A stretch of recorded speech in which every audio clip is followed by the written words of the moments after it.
Well, for today's video, Transformers Experiments, part 12 of 365, I've got something that actually looks quite promising. And it came a little sooner than even I dare hoped for, only video number 12. So, I'll show you in a second, but what I'd like to mention is that the last few videos have been about something called a LASCO, or a crazy Russian transformer. It comes under a few different titles, but there's only a few replications online. But basically I've taken inspiration from that and then considered the similarities between that and Steve Marx's machine, which is an old classic. And I figured out what they're trying to do, and I thought I'd have a go at it my own way. So essentially what the LASCO Crazy Russian was all about was trying to set the geometry of the coil in such a way to avoid some of the back EMF. And I suspect that's also what the Steve Marx machine was all about. So that's essentially what I've done here. I've got this one of these ceramic ferrite toroids, very magnetic. They're almost completely iron, 90-odd%. And the first winding I did was, begging my pardon, wrapping around and around and around the outside of the toroid, about 30 or 40 turns, not very much, just for experimentalism, just to see if it does actually have any effect whatsoever.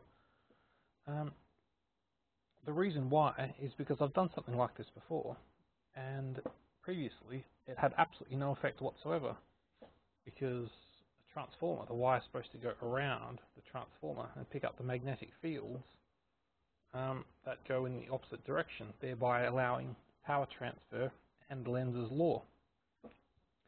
So the difference is, this time of course it's going around the outside. So I figured if I see anything on the oscilloscope, then it means I'm probably onto something, because wrapped in that geometry, back EMF should not be an issue.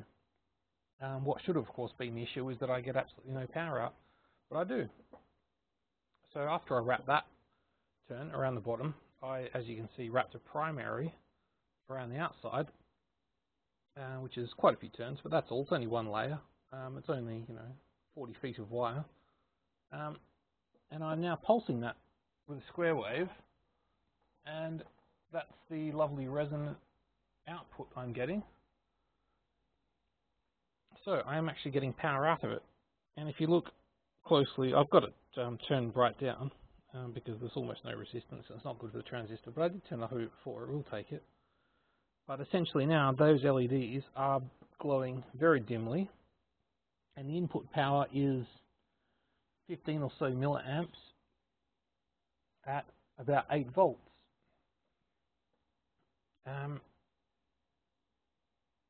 And whether the power is up a little bit more or not, I had it up to 40 milliamps before instead of 15. And then I proceeded to put a dead short across the output, and it had absolutely no effect whatsoever on the input current, which is odd.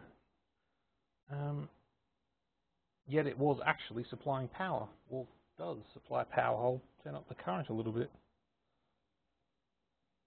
There you go. So, there is current coming out of this transformer, even though there's some inductance issues, because there's about 1 amp on there, and that's now pushing 40 volts at, sorry, it's not 1 amp, 40 volts at about 300 milliamps.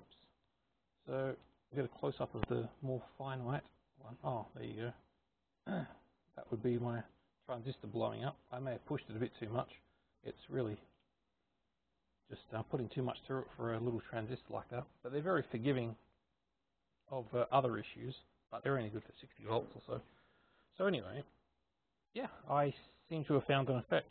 I'm getting output from the coil in such a way where it makes no difference to the input if I short it.